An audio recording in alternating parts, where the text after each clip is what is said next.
one nation, under God, indivisible, with liberty and justice for all. Honor the Texas flag. I pledge allegiance to thee, Texas, one state, under God, one and indivisible. Let us pray. Thank you, Lord, for this day and all our blessings. Thank you for the station that we live in. Thank you for the county and Texas. We just give you praise for that. We know that that's all in your hands. It's not something that we've done through our own willingness or ability to have blessed this nation. That's this state. But today, I want to pray especially for the folks in Ukraine that are fighting with a very home life. Bless our leadership. Thank you for loving us.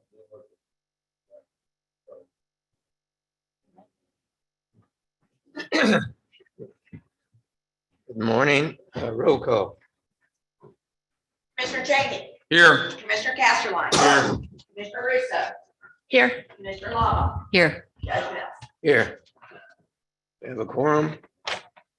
And we have a presentation from the county clerk's office for achieving the Texas Department of State Health Services top award of excellence in vital statistics.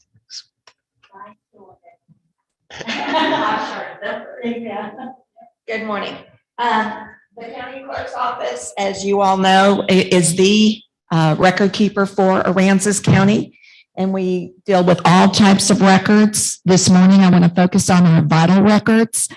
And those are the records that really can prove a person's identity, your birth, death, marriage, paternity, and our success, once again, in our capacity as the liaison to the Department of State Health Services for the job we do, the Bureau of Vital Statistics. This work is critical work, and there are exacting standards and strict reporting requirements. Because of that, the state set up this award program in 2002, and they did it to guide the counties to do their best work to meet or exceed the stringent criteria across 5 different areas: training, assessment, customer service, security, and maintenance. And our office has been proud to receive recognition in the 5-star for 6 different years.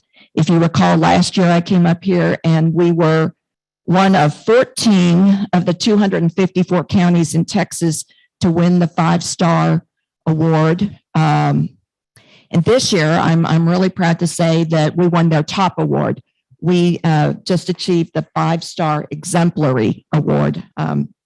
So I'm very proud of this. This is something that my staff works hard every day on your behalf, and it's a day in, day out thing of exacting standards to accomplish this goal. I've got 3 of my staff members here this morning. 2 of them are next door. I've got Gail Otto, Crystal Powell, Nita Solis. 2 are next door, and that's Christy Gibson and Randy Stevens. I mentioned their name because they're in court and couldn't. Oh, Christy's coming really, really fast to join us, but Randy can't.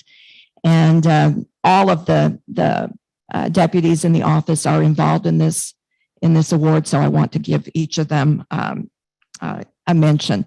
And if you will, please, this is the award. Come on up for a photo session. Yeah. Yeah, help me recognize these, this great.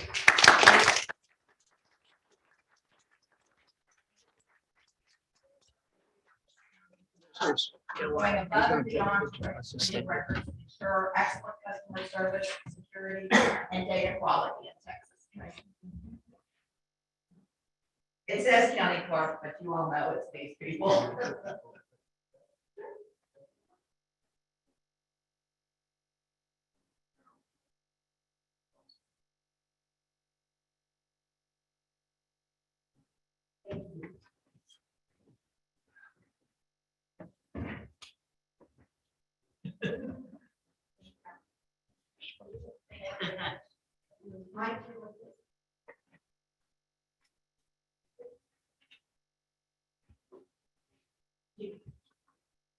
you.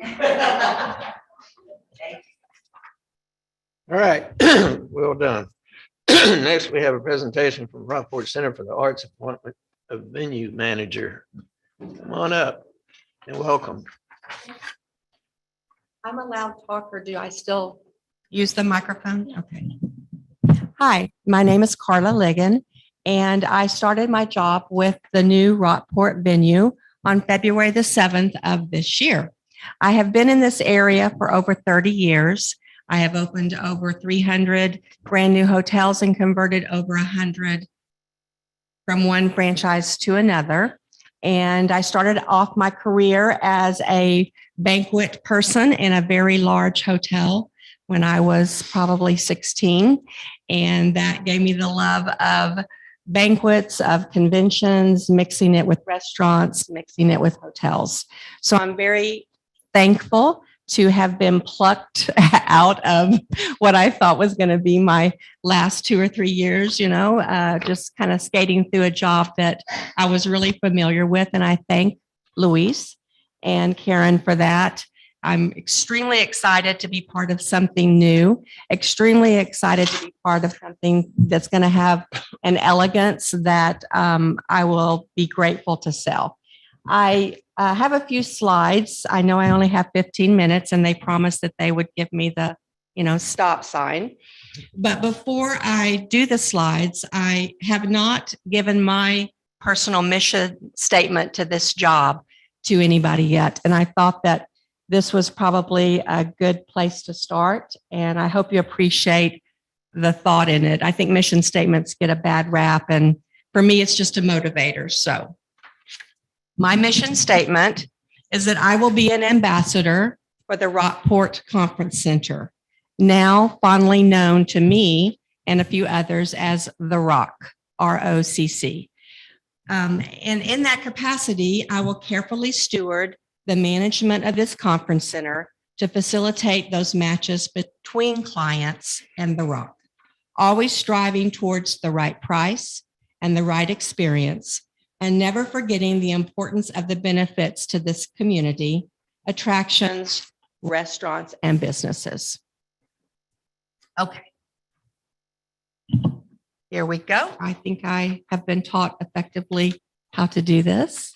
So my name is Carla Ligon, and this is the beautiful outside. On the right will be the Center for the Arts, and on the left is my venue center. I think that after so many years of new construction, I'm really appreciating how this is starting off. There's been a $12 million total investment for 22,000 square feet of new space, and it's debt-free, fully funded. The estimated construction EOD, estimated opening date, will be August 2022.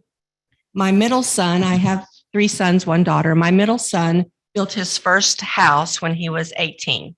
And I started becoming very familiar with new construction and appreciating everything that went into that. And it's been so full of knowledge for me to be part of this. The building, the contractors, those that are supporting it, it's just a remarkable situation. And this is an overview. So again, the art center on the right, the common areas, which will be full of sculptures and a reflecting pool. Lots of parking spaces. I believe there are 60, yes. And we've gone around and counted all of the other spaces that are open to us when we fill this venue center, because parking is a concern when you're speaking to a client. And I think there's going to be plenty. So I think it was the first time that Karen and Luis showed me the inside. And the first thing that I thought of immediately when I took my first step into it, and also I had looked at the plans, but I really believe in the term modern industrial with artistic elegance. And when I look at it, I become inspired and I want to get creative. So those are the things that I'm tasking my clients to bring to this with their thoughts and their yearly commitments we certainly look forward to. This is my cell phone number. It's open to anybody that has a contact and you want me to talk somewhere, you want me to meet somebody, I'm available. I answer my cell phone. I do need to make a really awesome voice message, and I'm going to do that because I like perky answering machines. So anyway,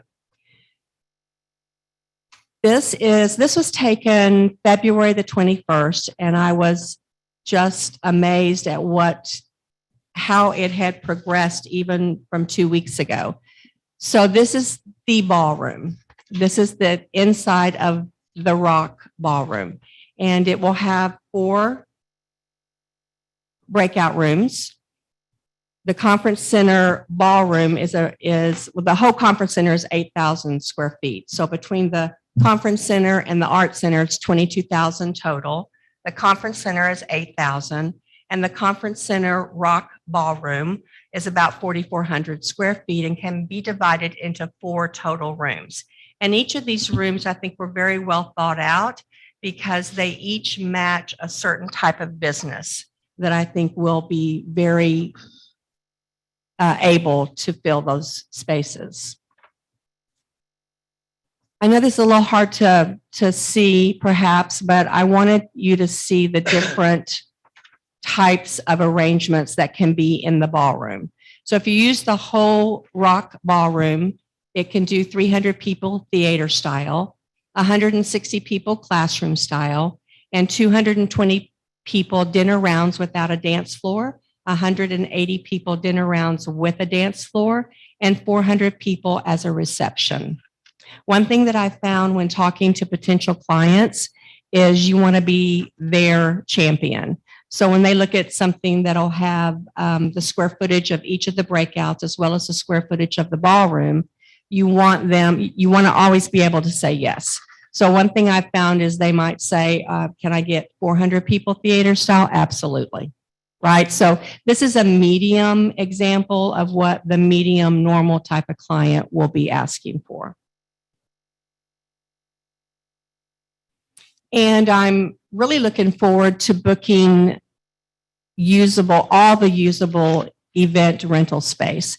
I think you can see between the 2 buildings, I envision wine tasting in a couple of the different rooms in the Arts Center, maybe some beer flight festivals, so that there's a roaming around of everything that this facility has to offer, and also to cross-reference a corporate client over to now an Art Center client.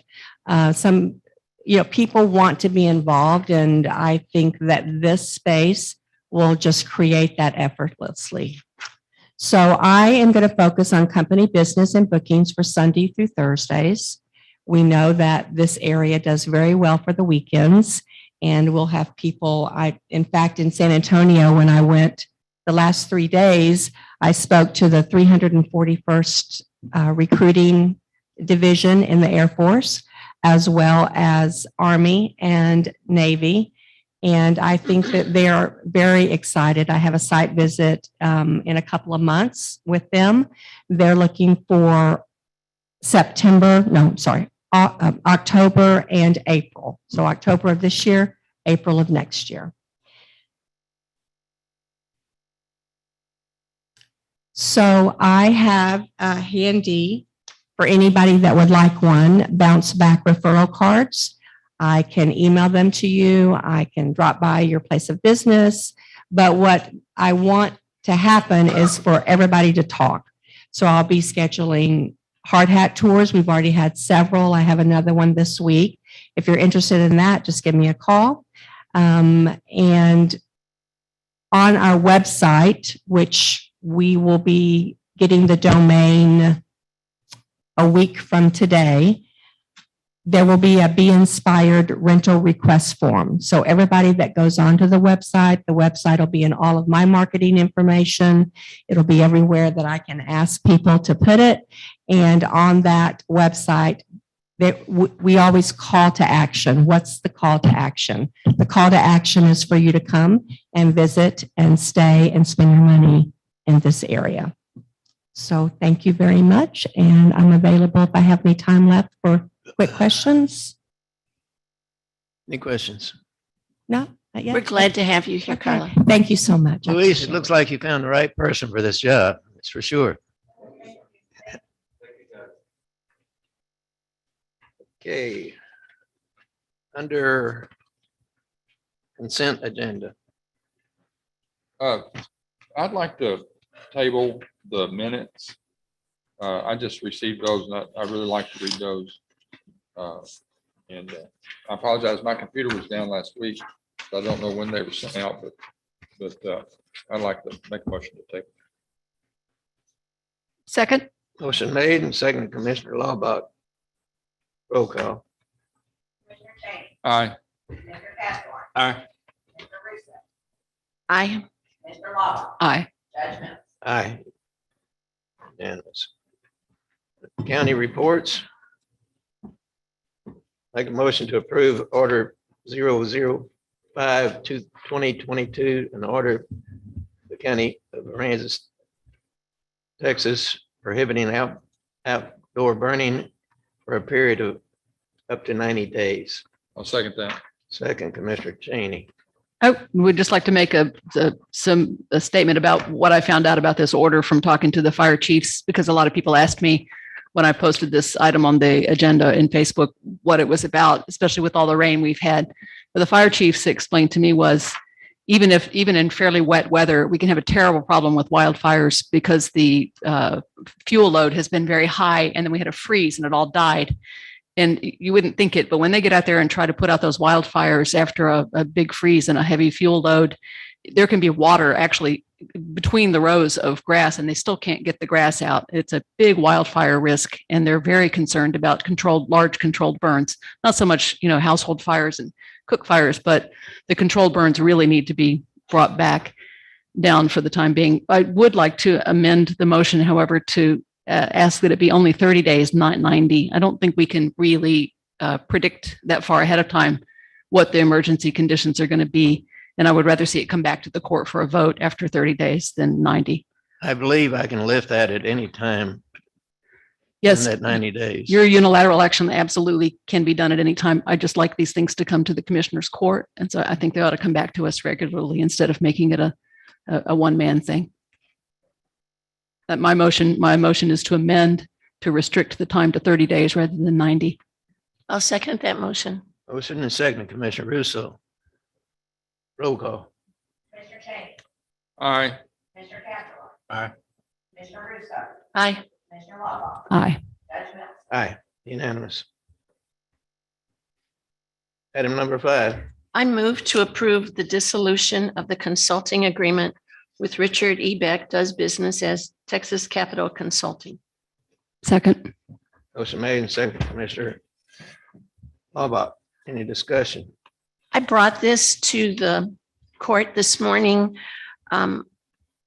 because of information that I had received from community members and from some of our legislative team regarding Mr. Beck's ill health, I guess I would say, and that he was no longer living in Austin and didn't really have a presence there serving as a consultant.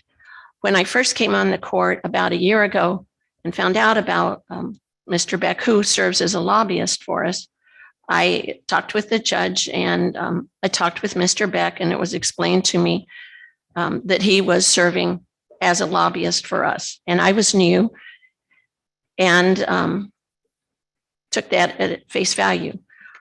After hearing from other people, though, about the current status, I did ask for a copy of the contract or the consulting agreement, which the auditor's office forwarded to me and also to the assistant county attorney.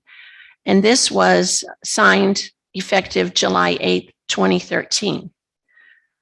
I went back to the court agenda for July 8th, 2013, and found where that was on the agenda.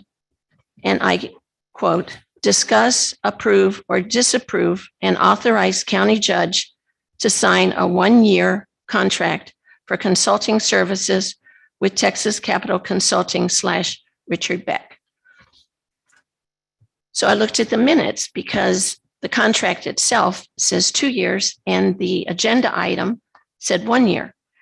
And in the minutes dated July 8th, motion made by Commissioner Cheney, seconded by Commissioner Casterline, to approve and authorize county judge to sign a 2-year contract for consulting services with Texas Capital Consulting / Richard Beck, with changes recommended by county attorney. Motion carried unanimously.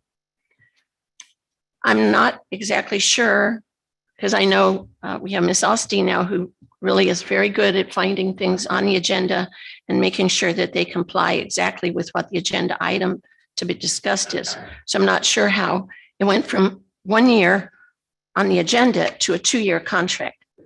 Be that as it may, this contract has continually renewed without being brought back to the court for consideration. And I'm not sure that that's a violation of the fact that we are not allowed to commit funds into perpetuity, but it certainly begs the question, why isn't this brought to the court on a biannual basis for consideration and renewal and discussion? Be that as it may, considering the information I've received, I would recommend that we dissolve this contract within the requirements, which I believe is a 30-day notice. 60-day notice to Mr. Beck. Well, as Mr. Beck has done a fine job for Aransas County as our eyes and ears in Austin, and fought some good battles for us. And yes, probably should have been brought back. But I believe, Ms. Osteen, if I'm correct, I have the ability to pay this bill every year. Or I did look at the contract after Commissioner Russo asked some questions, and it is within the judge's authority to continue to make these payments as the invoices are received. So it has been, I believe, properly carried out. As far as the motion back in 2013, I believe that if the agenda language identified who the contract was with, and the county was considering at that time entering into an agreement for consulting, in this case lobbying, that a motion for 2 years instead of 1 would have been a valid way for that contract to be approved. I agree with the judge and Commissioner Russo that it would be best if we bring these back for commissioner review. However, the body of this contract says it automatically renews and doesn't require any action from anyone for it to renew. As I review contracts for us now, I personally don't think that's something that we should do in perpetuity, and that we should have a limit. For example, the interlocal that we're looking at later on the agenda does automatically renew, but has an end date that is certain, and it has to be brought back for review at that point. I feel that Richard's done a really good job for us and everything, but I do believe that we need to start looking in the off years at who's going to represent us in thinking. I think we need to put that on a schedule to do at the beginning of every off year, so that we can tell whether or not the consultant that we have is doing what we want them to do. And number two, whether we want to continue with that consultant. I think that perhaps we need to bring this back on the next agenda to go through that process again. I don't think it's appropriate right now to come up with an item and then just say that Mr. Beck is no longer going to be our consultant. I think he should be given an opportunity like everybody else to present his qualifications and everything. But I do think that we need to stay fresh on this. I really do. And I appreciate Commissioner Russo bringing that to us. But I think just to have a week's notice that we need to let Mr. Beck go, I think is inappropriate. Well, as I believe Ms. Osteen said, there's a 60-day termination. So it would be a 2-month notice. We have paid Mr. Beck over $400,000. I believe initially he was brought on to help with the cleaning and restoration of Cedar Bayou that occurred before Hurricane Harvey, and I'm sure he did an admirable job at that. I know when I spoke with him a year ago, and we just talked about different things going on, that's when the Association of Counties was having a legislative breakfast virtually every Tuesday. And I would talk to him about some of the things that TAC was discussing. He said that he really didn't know people with TAC anymore. The folks that he'd known were retired. I did ask to get information from him in the form of a report, and he did add me to the emails that he sent from time to time to the judge and to Judge Bianchi. I believe if you are thinking that perhaps he should have an opportunity to present his credentials, that's fine. I'm recommending we dissolve this contract with the 60-day notice. Jen, I assume that if we terminated a contract on 60 days notice, we could always reverse that decision within the 60 days. Alternatively, you could execute a new contract with terms that perhaps give it a date certain for ending and have a more clear renewal clause. But that was going to be my suggestion if this vote is not to terminate. But even if all we did today was agree on a termination, we could still change our minds during that period if we got more information. If you were choosing to terminate the contract, but not necessarily the relationship with the consultant, then I would be happy to draft another contract for your review for you to look at between now and the termination date. Another possibility is to table this until the next meeting and gives us a chance to collect more information. But I'm curious whether anyone here believes Commissioner Rousseau's information is incorrect. I guess not. I have to agree with Commissioner Russo that Mr. Beck's health might be in question. I planned on calling him in later, and well, it was brought up today, so it's out. But I was going to call him in and talk to him about his situation. He doesn't live in Austin anymore, but he has a capability of going there and staying for periods of time. His daughter owns a condo there. So anyway, that was my plan, but now it's been brought forward, so we're discussing it. If you choose to table until the next meeting, I could draft a contract in the meantime and provide it to the Commissioners Court to review. So at the next meeting, you could decide whether you want to continue the relationship, and if so, which contract you'd like to move forward with. Well, I get back to what I was saying. I think we need to just notify that we're taking applications for, or however you would address that, for consultants or lobbyists for us at the legislature. Since we're in an off season right now, we need to get on that. But this to me, this is a termination, and I don't think we need to do a termination. We just simply need to not renew that contract pending going through a selection process. That means we would continue paying him $4,000 a month until we make some other decision, until we write an RFP. I think so. I don't think that's a good use of the county's resources. Certainly not if we're all agreed that at the present moment, he's not really in a position to fulfill those duties. Well, I don't think we can all agree to that without him here to defend himself. Well, And I understand what you're saying. I think it's correct in that we need to constantly be looking at our lobbyists and stuff, and whether or not somebody can do what they've contracted to do with us. But I haven't seen anything that says that he can't. and I've talked with Mr. Beck over the years and that he's been here, and about a lot of different things that were going on, legislation that was coming up and stuff. And I mean, he always seemed to have the ability and the context to find out and, keep me informed on what was going on, different things. And I know when we first hired him, when we started on Cedar Bayou, Mr. Beck, who at that time to me was considered a very low-level lobbyist, was able to get us money from a fund that the Parks and Wildlife had been sitting on for years that had millions of dollars in it. And when he accomplished that, a lot of the upper level, you may consider them lobbyists, they were just kind of aghast that he was able to accomplish it. And when we started the Parks and Wildlife, it was an afterthought. I think they thought we would never accomplish it. And they had a list of people that had applied for money out of this fund that they had been telling that the legislature wouldn't approve it.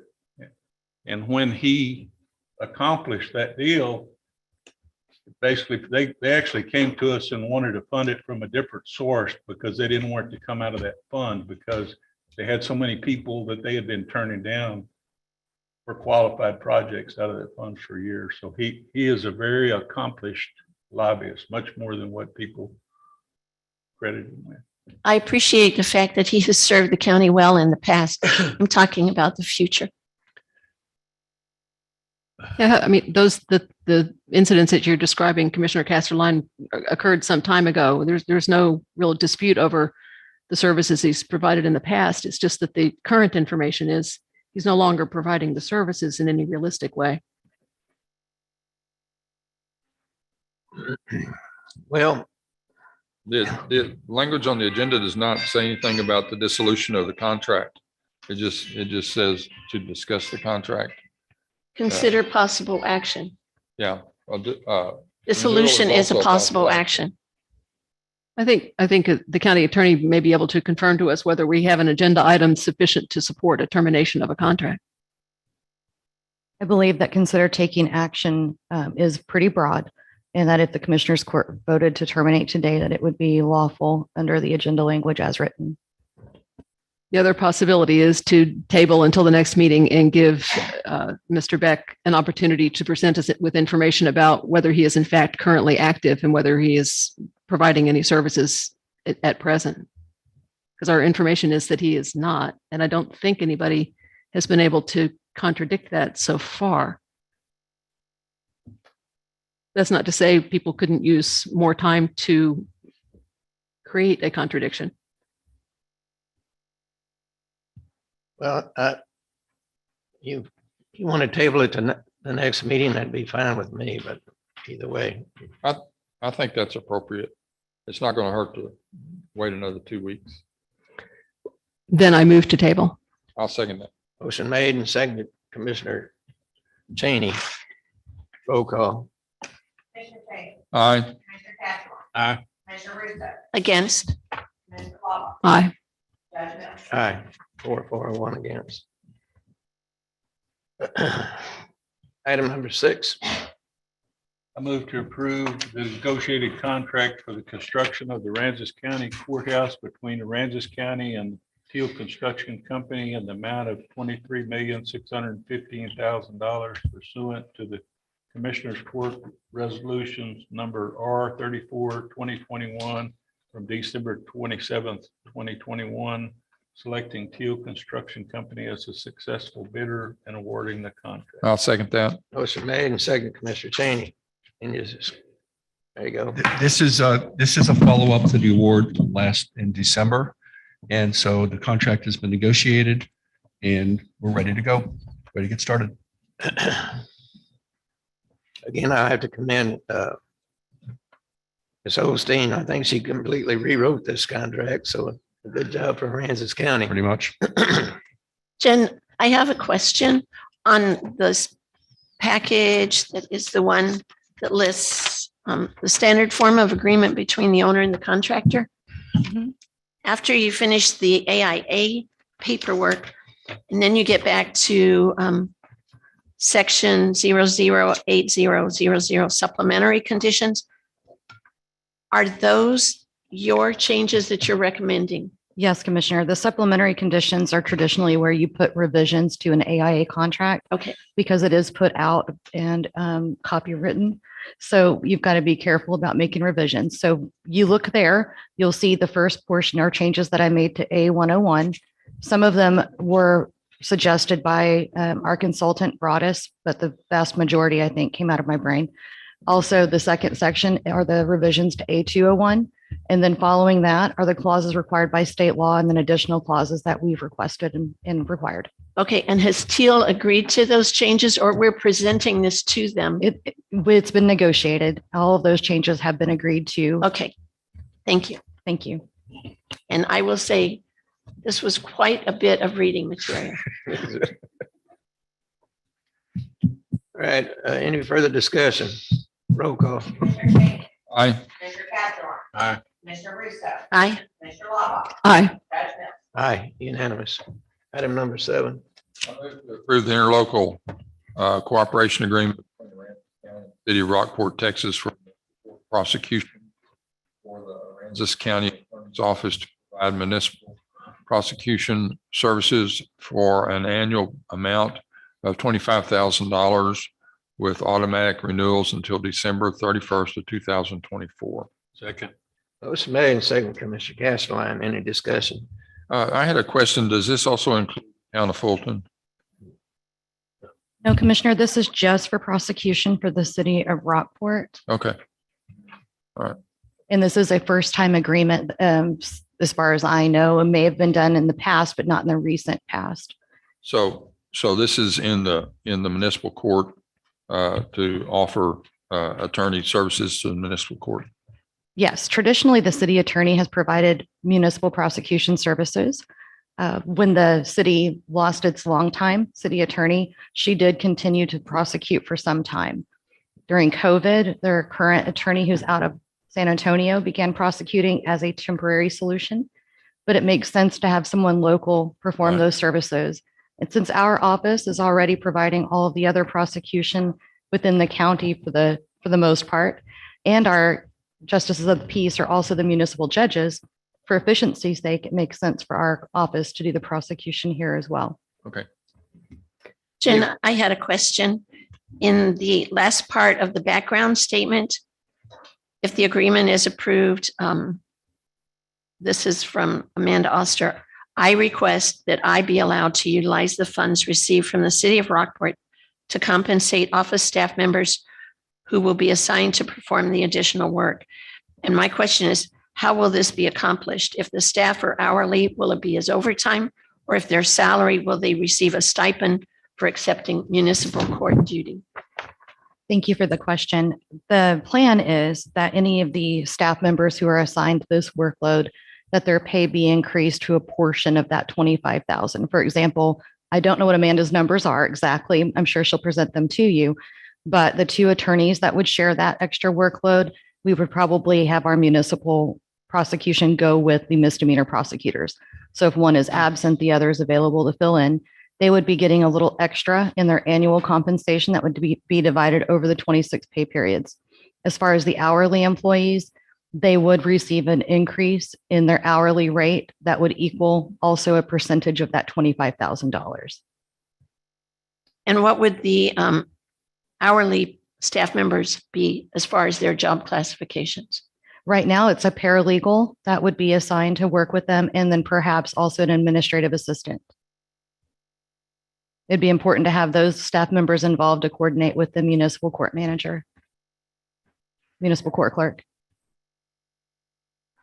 And so for the paralegal and for the administrative assistant, they would just receive extra hours, which might go into overtime or might not. No, it would be an extra amount of money per hour on their hourly rate. For example, I'm just making up numbers because I don't know them, but 50 cents an hour increase. Okay, sort of like if a nurse works a night shift, they get a differential. No, they would be getting that amount every hour. So it would be an annual increase overall and then divided by the hours they work per year. You wouldn't be expecting to pay them overtime. This would just be part of their normal job. Exactly. So it wouldn't be based on the number of hours they're serving in the municipal court. No, we wouldn't be tracking their time that way. That would be a big burden, excuse me, for our office to have to track that work separately from all of the other tasks and duties. And so it just come out of the 25,000 that Yes. they're going to pay us. flat Yes, fee. Commissioner. Sheriff, you have a question? Use the mic, please. Opposed to the agreement. Question is staffing. I mean, you're just going to take the current staff and divide them even further. I'd like to know the local. I don't think that mic's working. Is it? No, you need to step up here.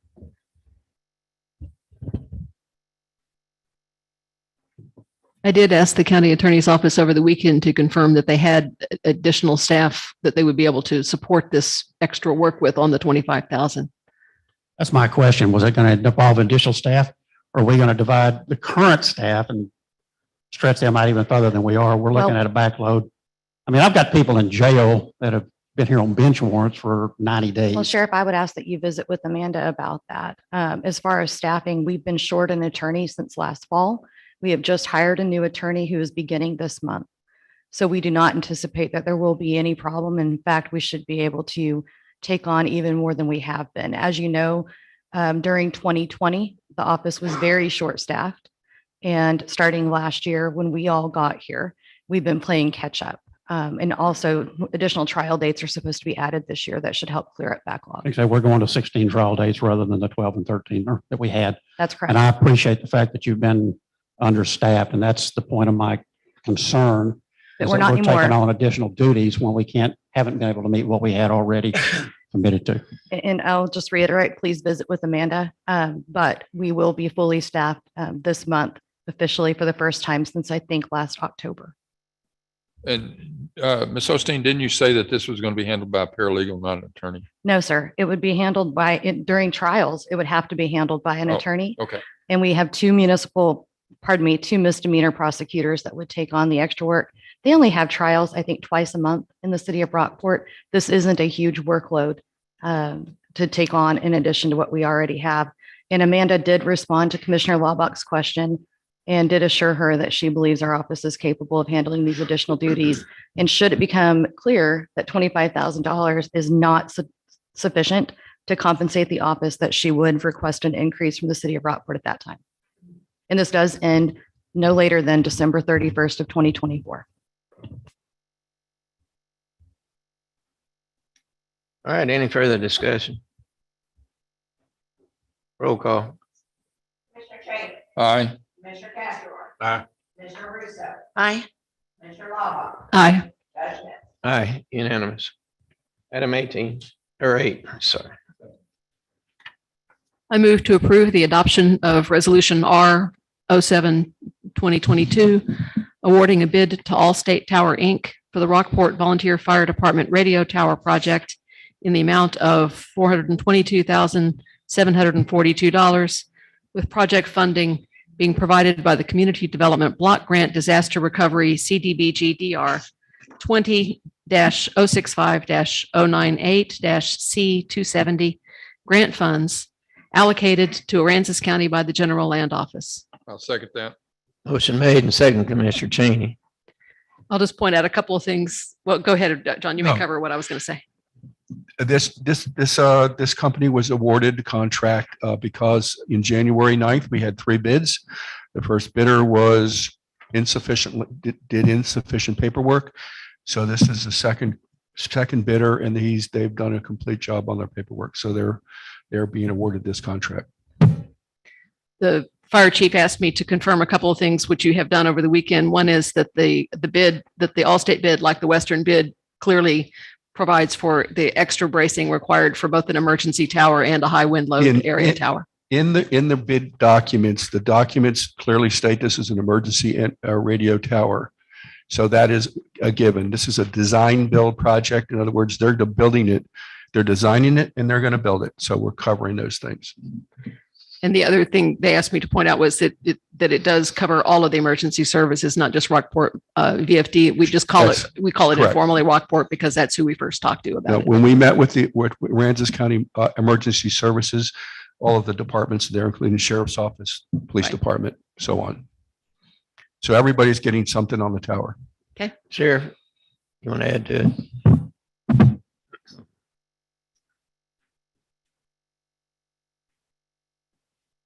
I too, like the Commissioner, I think it's been receiving a lot of phone calls and emails commenting on this. And I'd like to know, John, is there going to be an opportunity for the tower company to come meet with? Okay, but will the tower company meet with Rockport Fire Department or the Emergency Corps? Okay. they felt somewhat left out of the process after it got going and didn't feel like there was a lot of connectivity while the county applied for the grant. I respect that. But they had some assurances that's what they were asking about, because they get notification that it's on the agenda for an approval, and they hadn't been able to really talk, and they were concerned about the loading on the tower, the cost, as well as the process of the analyzing the bids. That the specifications were provided by some of the local fire chiefs. And as far as the bid being awarded, we did have 3 bids that were received on February the 9th. 2 of them were qualified bids and completed enough paperwork to be considered. The third was disqualified. I know that was a company that had visited with some of our local fire chiefs, and they felt pretty comfortable with the company. Unfortunately, they had errors with the documentation that disqualified that bid from consideration. John, was there a rating or selection committee on this bid? No, this is an RFP, not an RFQ. Okay, thank you. Any other questions? Roll call. Commissioner Tate, Aye. Commissioner Castro, Aye. Commissioner Russo, Aye. Commissioner Lava, Aye. Judge Mills. Aye, unanimous. Item number 9. I move to approve the request to solicit request for qualifications for engineering on generators included in the American Rescue Plan.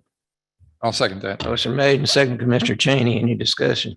Yeah, what buildings or what areas, what generators are we talking about here? The generators that were in the plan currently are animal control and the extension office. We have worded the RFQ to be multiple buildings. So if there are some additional needs, we can bring those back to Commissioner's Court and add those buildings. I know Airport has asked for something, Road and Bridge. So we'll be looking at, the detention center. How much money is available there? We have, I'm not sure how much we have. for- The staff memo I think we refers to have- 4.5 million, but one of my questions was, is this particular proposal for all 4.5 million, or No, this ma'am. just comes out of the 4.5 No, million ma'am, fund? it just comes out of the 4.5 million. I think So- currently we had anticipated about 200,000 for generators, but we have talked to the committee and we may be bringing back additional funds for that. So is this RFQ contemplate spending a couple of $100,000? No, no, ma'am, this does not contemplate that. This is what we anticipated the amount of the project to be, was 200,000. So it would be a significantly less, maybe, a couple of 20,000. This is just the engineering. Okay. Yeah, we had came a while back saying that, there was a suggestion that we might move some of our drainage funds, since the requirements on the rescue money had been liberalized. And we've actually looked at some of the drainage bids and tried to tune them in a little bit, and there possibly could be some extra money there that we could still do the drainage package and some more generators. Okay, so to put it in context, there's a $4.5 million fund available for a lot of things, including generators. The generator project overall, we think might cost us a couple of $100,000. And what we're talking about today is only an engineering study that might cost us maybe 20,000. Right. Yeah, I would think that you're talking about more than a couple 100,000 on generators. Okay. Yeah, I think that Commissioner Castellano is correct. It will probably end up being more than that. But that's where we've been looking at the funds, like the drainage and stuff, because we anticipated $1.5 million for drainage. We're not going to probably need that much. So we can move those funds over and use those for some of the extra generators. So if 200 isn't the right number, what would be just a really broad guess? What do you think? I have no idea. Something It over depends on 200? what- Depends on the It depends number of on what generators. commissioners decide on what generators that they decide to. I'm just trying to get a rough I idea. mean- Could be 300, could be, Well, I mean, Could be some of the 5. smaller Could be ones, but 500. if we go with the one for the public safety center or the detention center, that one's probably $500,000. Right. Could be. Yeah, but Okay. but But since that's not we had this. no, that's not that today. had I'm just, come up to do that, but since then, our fleet maintenance people called in an outside inspector, and they seem to think they found the issues with the generator. I don't really know.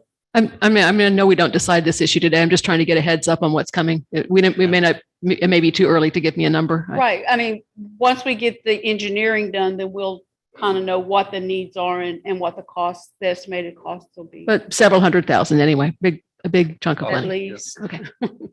Okay. All right, any further discussion? Roll call. Commissioner Cheney. Aye. Commissioner Castro. Aye. Commissioner Russo. Aye. Commissioner Lala. Aye. Judge Mills. Aye. Unanimous. Item 10, I move to approve the January 2022 treasurer's report. Second. motion made and seconded by Commissioner Laubach. Any discussion?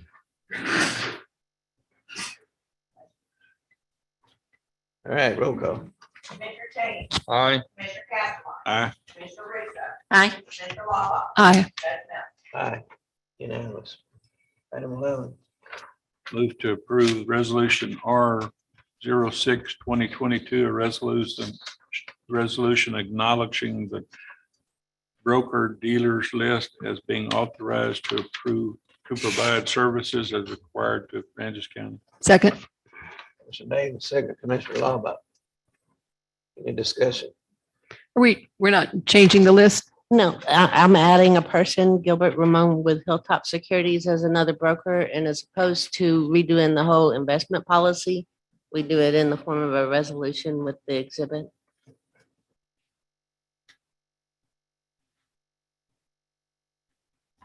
Any further discussion?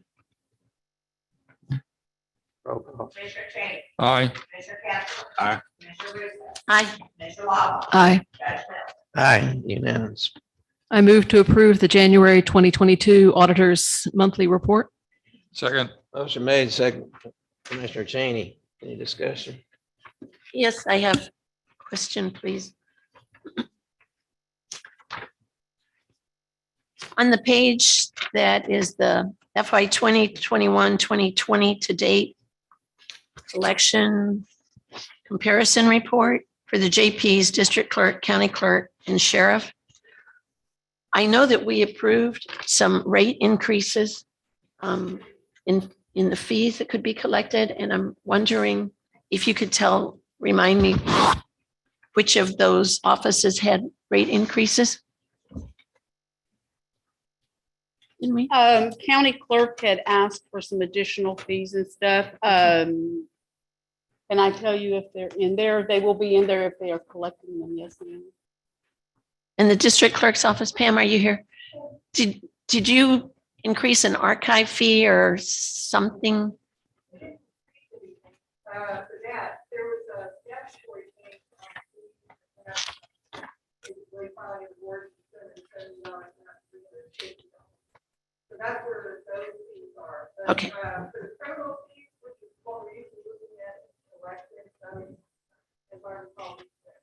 All right, thank you.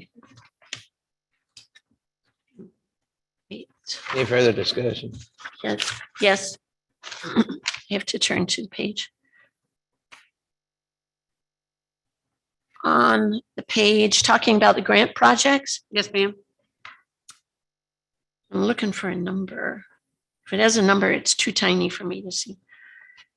Anyway, under debris removal, I think it's Aransas County debris removal, canal and waterway wet drains. I was curious, if you knew what the locations of that debris removal were? Commissioner Russo, this is the debris removal that they did after Harvey, and it was county-wide. Okay, And I noticed that the number's not on there because, well, no, I take it back. Oh, the canals, I'm sorry, that was a separate one that was about 2.7. That was specific properties that qualified for it, but it was also countywide. And then the canals and stuff were all the wet debris that we picked up in any of the canals that qualified. Those All right. were, so this is cumulative. yes. ma'am. Okay, I know the canals, I think we did Killegro, we did Copano, Holiday Beach, probably some others. Any further discussion? thank you. Roll call. Commissioner Cheney. Aye. Commissioner Castro. Aye. Commissioner Russo. Aye. Commissioner Wabach. Aye. Judge Mills. Aye, unanimous. Item 13. I move to approve the renewal for property and mobile equipment insurance with the Regional Pool Alliance for a period of March 1st, 2022 to March 1st, 2023. I'll second that. Motion made and seconded, Commissioner Cheney. I saw in the staff memo that there was a considerable increase, and also we seem to be doing this when we're just about to run out of time, and I wondered if we have left ourselves any opportunity to look at alternatives. No. All the insurance has gone up at least 23%, right? Yes, I'll address it multiple ways. This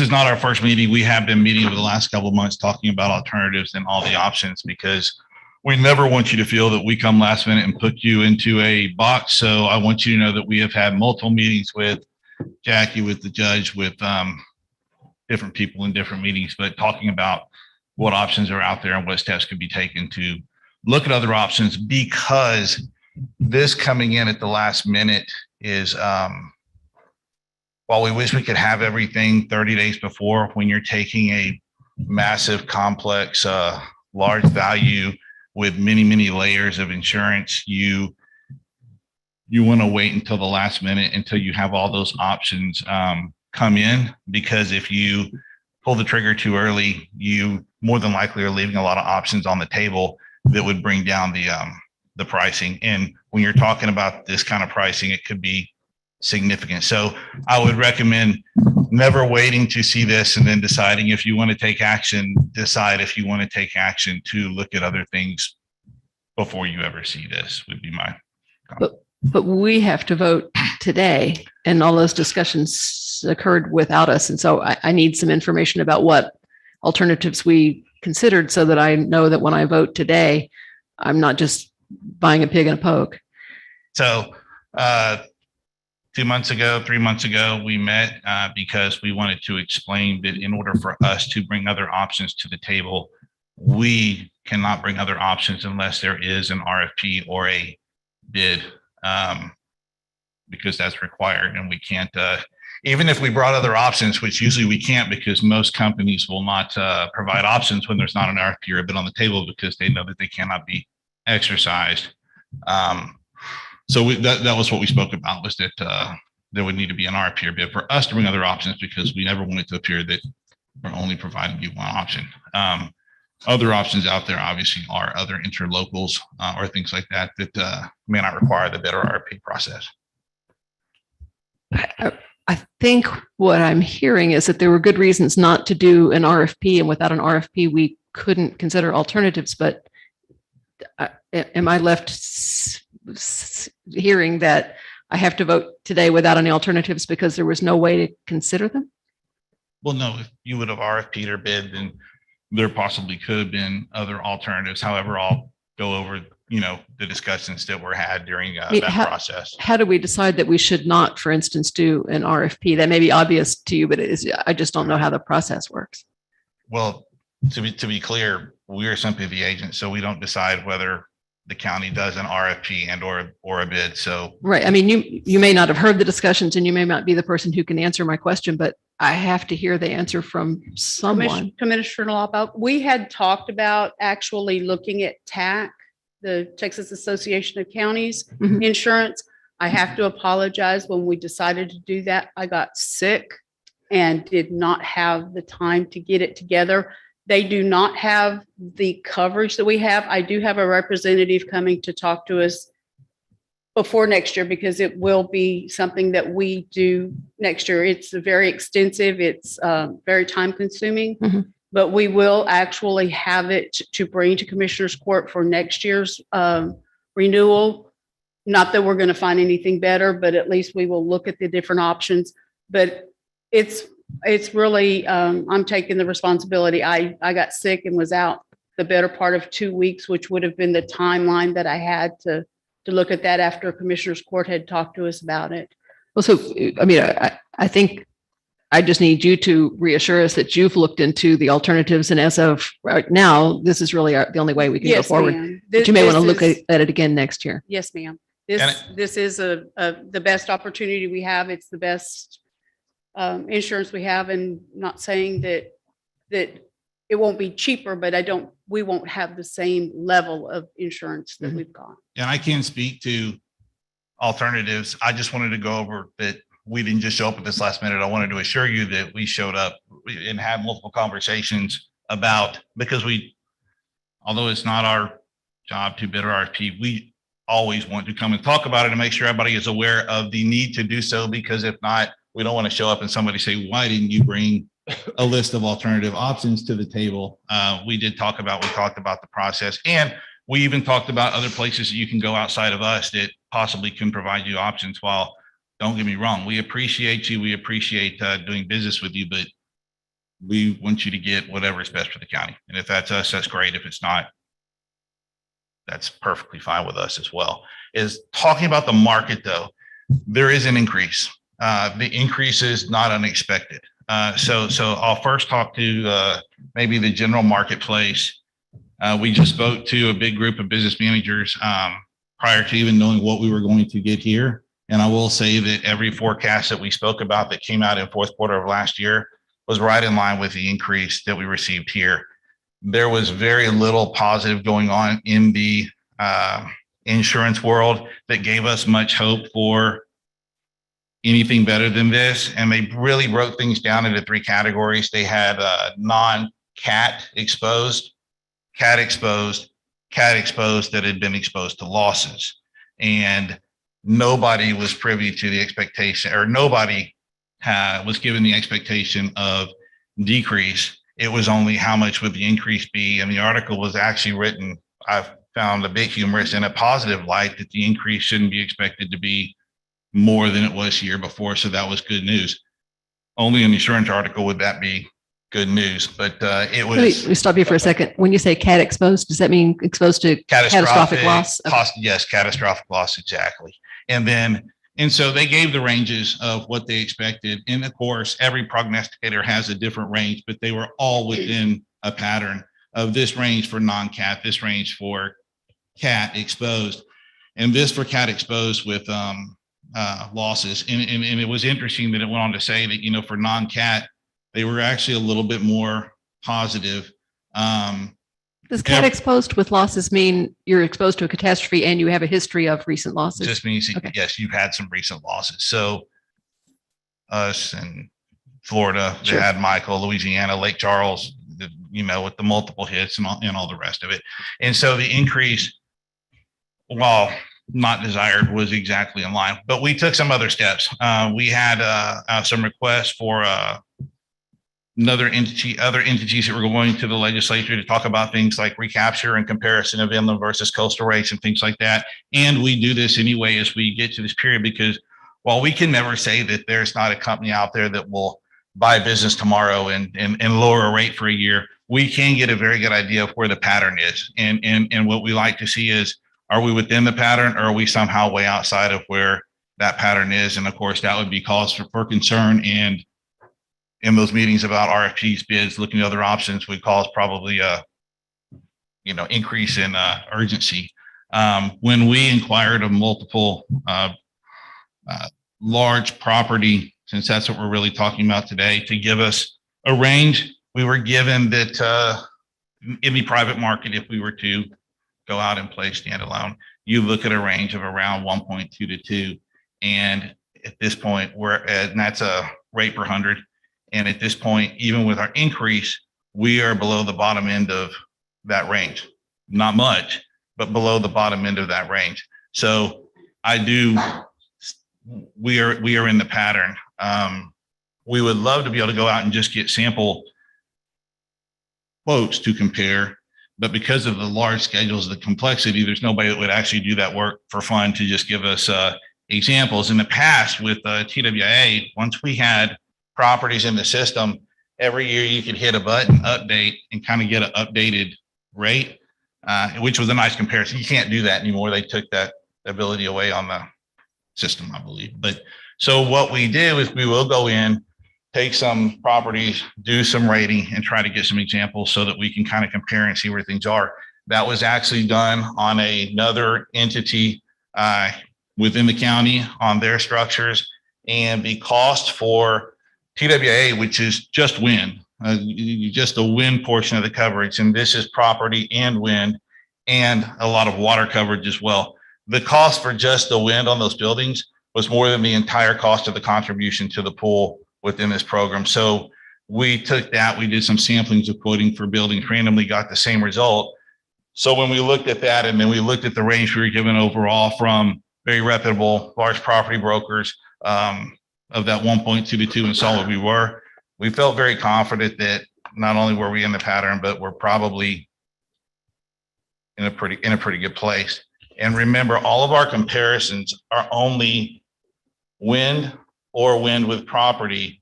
None of them included any coverage for water. And your coverage within the pool provides for a lot of water coverage. And as you know, if we don't buy water coverage, flood coverage in the private market, we go to FEMA and we can only buy $500,000 per building. The rest is left to go buy excess in the private market. And it is, it's hard to come by and very expensive. So it's not really apples to oranges. We're comparing a lot more coverage, but even with a lot more coverage, we were below the average, below the mean. And we were also, in many cases, overall contributions less than just the TWA quote was by itself. So we did do a lot of research to try to feel that we were within the pattern. And I feel that we're not only there, but maybe a little below. But I hope that gives a little bit of guidance on both sides. Discussions, yes, on the RFP bids, all the options that you could go, even outside of us, and a lot of research to see that we're not way outside of the envelope. One of the things that I think that it's kind of an aside here is, we listen to y'all every year talk about our insurance. Just for the record, tell us about GSM, about how, because y'all are always so up to date on everything. Y'all aren't just some little local company. I understand that GSM is one of the largest private insurers and brokers in the state of Texas. Could you talk to us a little bit about your company? Just so the public can feel more secure.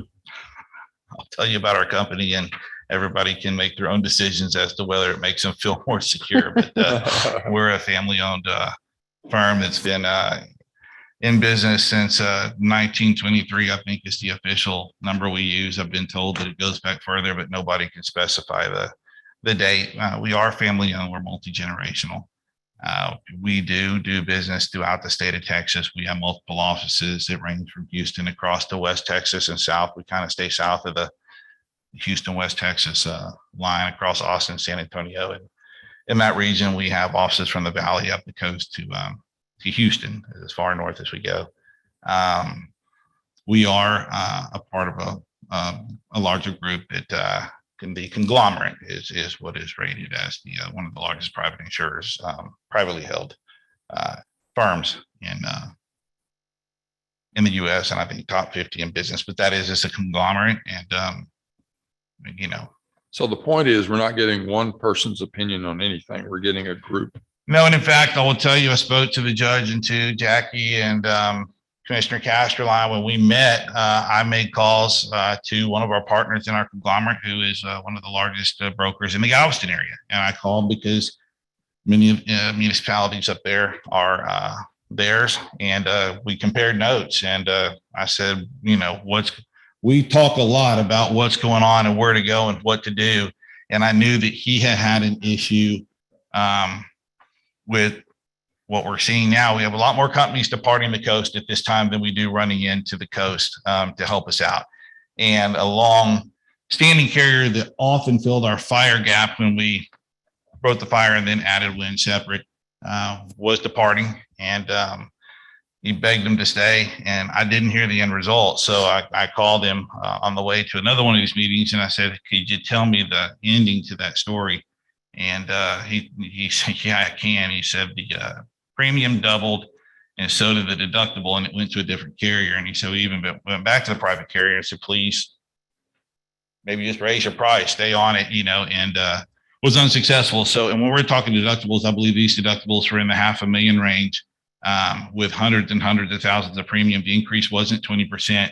It was a 100% increase with a 100% deductible. And what you often see is you have the best, and then you have 2, 3, and 4. If you have that many offers, and often there's great disparity between 1, 2, 3, and 4. It's not always just a 5 and 10%. So that's what it was in that situation.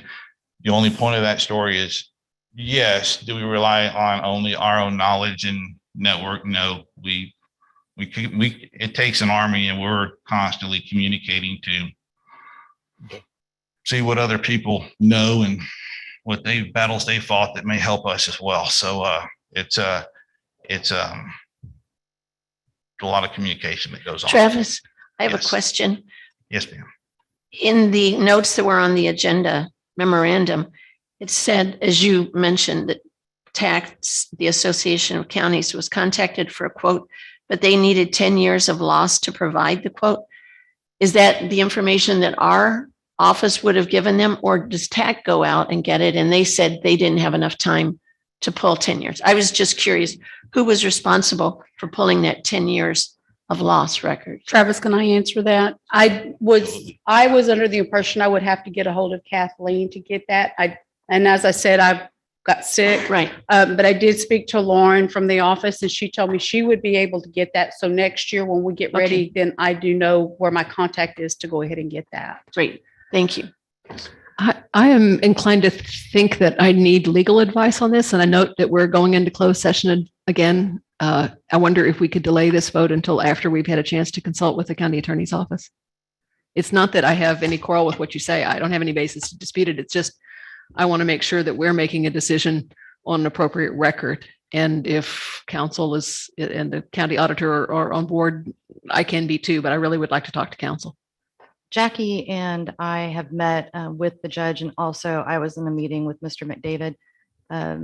I have no concerns about the Commissioners Court approving this agenda item to continue our coverage with RPA. We'll be discussing that further with you later on, but I don't have any hesitation with you moving forward today on this one. I would also like to add that in budget process, we did add 15% to anticipating an increase. That being said, last year, or for this year's insurance, or last year's insurance, I'm sorry, we did budget an increase. It did not increase as much. So there actually are funds to cover this increase. It will not cause any budget issues. So it won't really be a 23% hit. It will be mitigated. Right. Yes, Well, I mean, it will be a 23% it's- increase, but we won't have to find the new funding. Right, exactly. We've got the funds in the budget to cover it. And I would like to say, this is just a side note, but I think a third of your increase was on values, not just on right. So there was some increases to values on the schedule. I don't mean to quarrel with the increase. I mean, if there's an increase, there's an increase. And if you Oh, guys no, are I all just telling put me it out that it's built into the market, I understand that. I'm really, my concern's more procedural, whether we actually have an adequate record to make a decision. And I know we're out of time and we may not have any choices, but that makes it all the more important to me to establish that it's okay that we're out of time and don't have any choices, and that we've actually done the background work that I wasn't present for. But I hear the advice from counsel, and I'm prepared to rely on it. Okay. Any further discussion? Roll call. Commissioner Taylor, Aye. Commissioner Castleton. Aye. Commissioner Russo, Aye. Commissioner Law, Aye. Judge Miller. Aye, unanimous. Item 14. Thank you. Move to approve budget line item transfers for the 2021 budget. Motion made. Second. Commissioner Cheney. Any discussion? I have some questions. Jackie, were you going to say something? I was just going to say this time I do have budget line item transfers. We do not do a line item transfer for every single item that is out of budget. The auditors do look at the bottom line. So these line item transfers will actually make those funds, those departments in line with the bottom line. All right. I just want to note some things that I have concerns about. I don't know if there are responses that someone can provide. But looking at these, and I understand these are for the year 2021, right, to make Yes, ma'am. adjustments? Yes, Okay. ma'am. The first line item, administration, commissioners court, group insurance, the increase was over 100% as I'm looking at this. On the sheriff's department, the overtime pay, it appears, if I'm reading this correctly, it went up by 300%. The license and weight overtime pay, and I'm saying it went up over the budgeted amount. Yes, ma'am. Okay, so license and weight overtime pay, it went up over the budgeted amount by 500%. The fleet overtime pay went up by over 300%.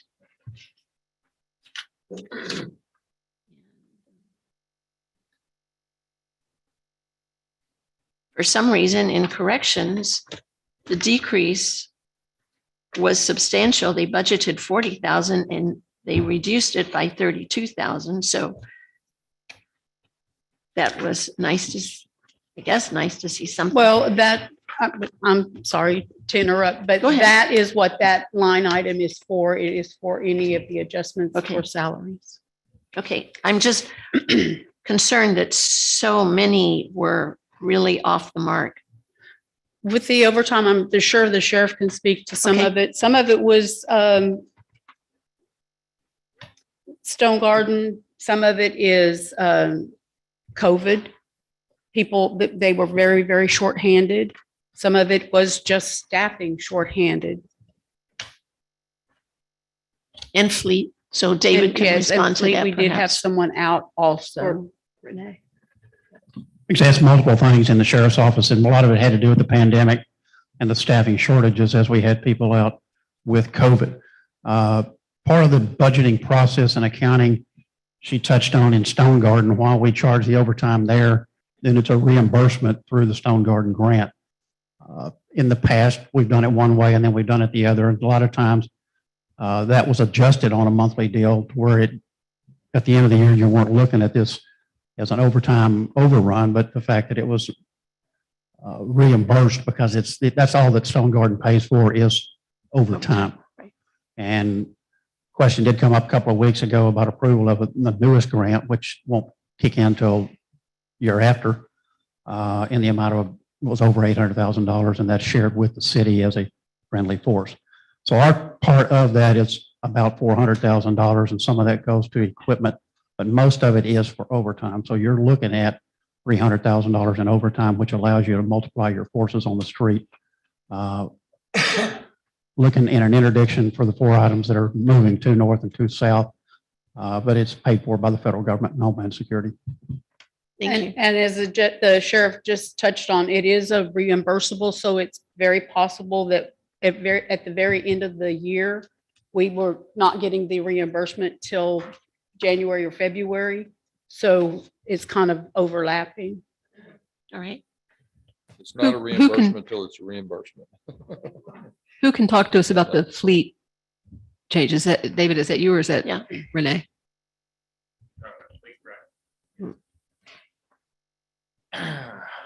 We also had COVID issues. We had a fleet maintenance supervisor that was hurt for quite a while. We had a busy year in road and bridge where we needed more equipment and we needed it quickly. A lot of flooding issues and things like that. So is it normal for these to be showing up at this month? I mean, I'm not familiar enough with how you do your budget line process. These sound like sort of old issues, but they're landing Well, now. they are, but what I have traditionally done is just waited till the end of the year instead of making multiple. Right. I've seen them go back and forth. And so I just So is try to this do sort them of all at the end of the year. Yes, catch ma'am. up for 2021 essentially? Yes, ma'am. Okay, got it. Any other discussion? Roll call. Commissioner Cheney. Aye. Commissioner Castro. Aye. Commissioner Russo. Aye. Commissioner Lala. Aye. That's it. Aye, unanimous. Item 15. I move to approve accounts payable and payroll liability. I'll second that. Motion made, second Commissioner Cheney. Any discussion? If not, roll call. Wait, Discussion. I would like to add the insurance premium because it is, now that y'all have approved it, Okay. I do need to add that 543,566 to the approval for payment. I changed my motion to include that. I'll second it. Motion made and seconded to include the insurance premium. Any discussion? Roll call. Commissioner Cheney, Aye. Commissioner Castleline, Aye. Commissioner Russo, Aye. Commissioner Lawler, Aye. Judge Mills. Aye. Now's the time that department heads or elected officials like to bring up anything. It's appropriate to do so now. I would like to say that the resolution or the order for the burn ban was for 90 days. So as soon as you can, come by the office and sign. It was actually for 30. 30 days. I said it was for 90 days. It's been changed to 30 days. Ah. So I need the commissioners to come by and sign the order sometime in the near future. Thank you. I just wanted to let the county know that we can now do remote birth certificates.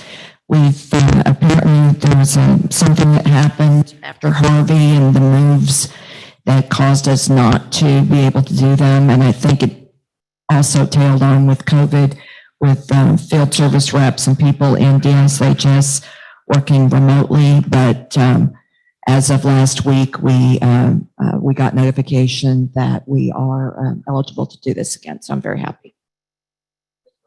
Are y'all doing them? I think at one time y'all did them no matter where somebody was born in the That's state. exactly And right. that's what you. Yeah, we can do that now.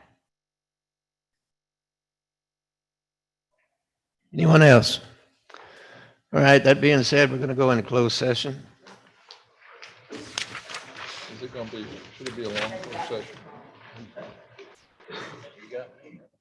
Bert, I have no idea. well, I'm gonna be right. You better go ahead and go.